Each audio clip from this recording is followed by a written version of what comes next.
Yes guys, welcome back to another Fantasy Football Fix YouTube video. My name is FPL Nacho and I know it's the international break, but this is the perfect opportunity for us to discuss the players that we need to target in the upcoming game weeks. We have a 2-week period now where we can assess those players, and I have some unbelievable differential picks that you need to have on your watch list going into game week 5. So as always, make sure you do drop a like on the channel and of course smash that subscribe button. And without further ado, let's get into today's video.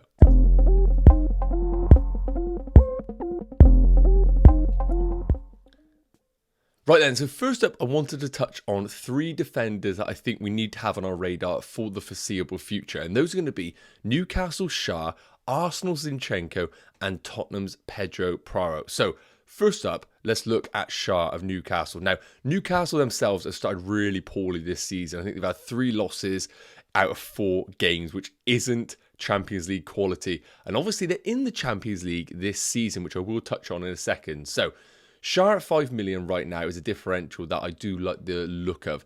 Botman currently carrying an injury, so we don't really know the status on him right now, so we need to monitor that. He's a good option at 4.5 if you want to go for a little bit of a cheaper option.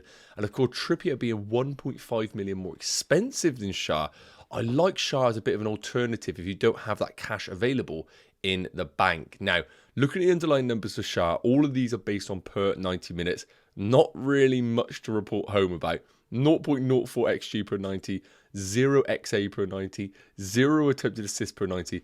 There is nothing to go off here right now. And I think that's reflective on Newcastle's performances in the opening start of the season. Historically, Schär is a massive goal threat from set pieces, and he probably is the one that is going to score the most goals from their defensive line. But right now, not really offering too much, but I still think he does need to be on our watch list. Now, looking at the upcoming fixtures for Newcastle, I think the fixtures do start to turn in their favour going forward. Brentford at home, Sheffield United away, Burnley at home, and West Ham away. I can see why the community want to invest in Newcastle assets from game week 5 and beyond. The only caveat I would say is the cup competitions are really going to stretch this Newcastle team.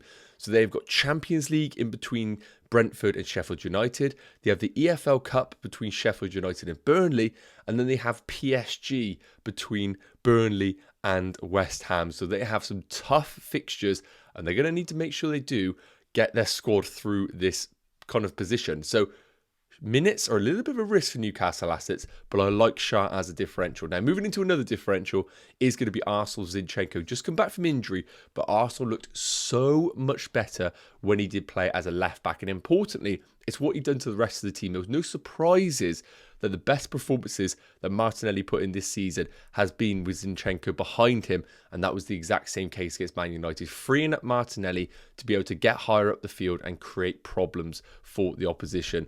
Zinchenko, obviously, historically, isn't necessarily going to be much of a overlapping fullback that we see from someone like a Pedro Porro or an underlapping fullback. He's going to be the man dictating the play in the middle, taking some set pieces, but we can see here with the underlying numbers.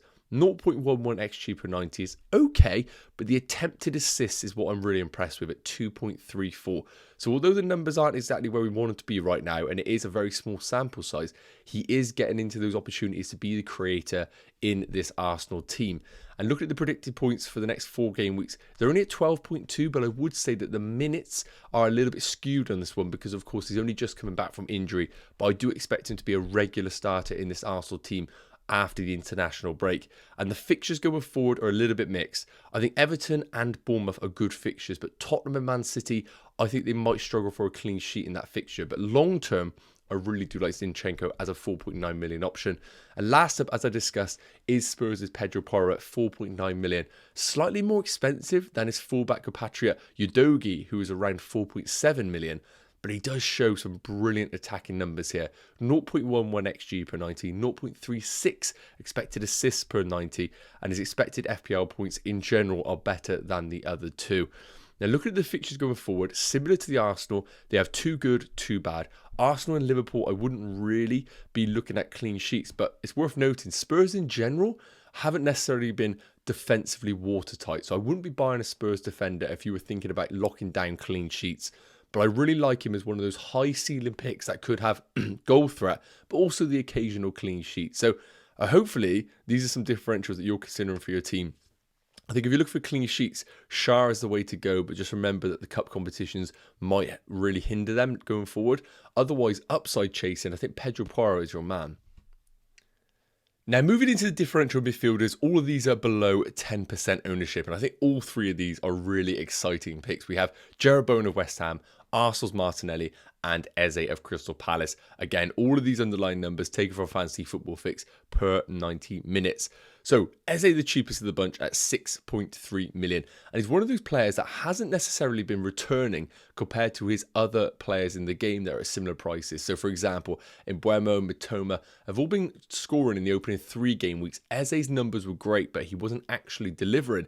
Thankfully, in game week 4, he did step up with his goal, and I think he has rewarded those owners because the numbers have been fantastic so far this year.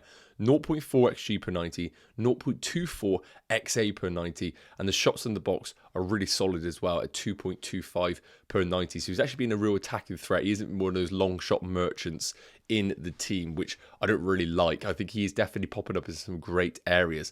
Now, look at the fixtures for Eze. Aston Villa away. Don't think are as watertight as we did think going in the initial part of the season. Fulham, a great fixture. Man United are there to be got at, I think. And then Nottingham Forest at home. So Palace are coming into a really nice stretch.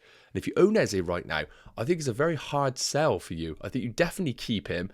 And I think he's a brilliant differential for your teams. I know his price is dropped, but I think some managers might be considering buying him. Now, in terms of actually purchasing Eze at 6.3, I think we're all going to be tempted to go towards the more glamorous, luxurious picks at the 7 million bracket, or even the likes of Mbeumo at Brentford. But I do think Eze is the one that you should be considering. The fixtures are great. He's the talisman of that team on penalties, and the numbers in general are fantastic. So do not be overlooking Eze in your teams. Now, another one is Bowen at 7.1 million. We all overlooked him because the fixtures of West Ham were a little bit tricky to start, and we didn't really know what West Ham were going to be like with Declan Rice being sold. But Bowen has stepped up. 0.52 XG per 90, 0.18 expected assists per 90. Really solid numbers. And look at the predicted points over the next 4. He is actually top for these 3 options. But it's worth noting, that is with the fixtures that they have coming up. City at home, Liverpool away, Sheffield United at home, Newcastle at home. It's probably not the time to buy Bowen, it is worth noting. I think with those fixtures, it's a very, very difficult one to me convince you guys to buy.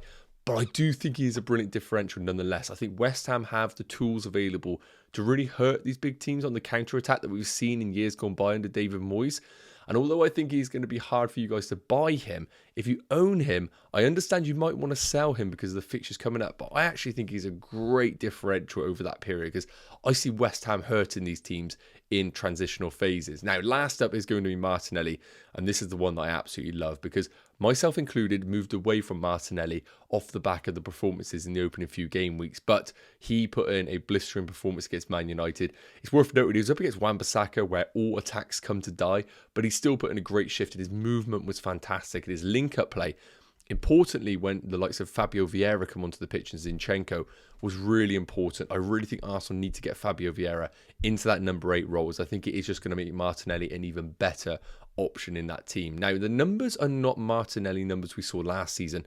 0.22 XG per 90, 0.06 XA per 90. But I will say this. I honestly think the introduction of Zinchenko is going to have a massive impact on Martinelli in a positive way. And I also think the same for Gabriel Jesus coming in. We saw last season Gabriel Jesus, when he comes into the Arsenal team, is more of a creator, dropping into pockets and then looking to drive forward with the ball, threading through Martinelli as the highest player in the team.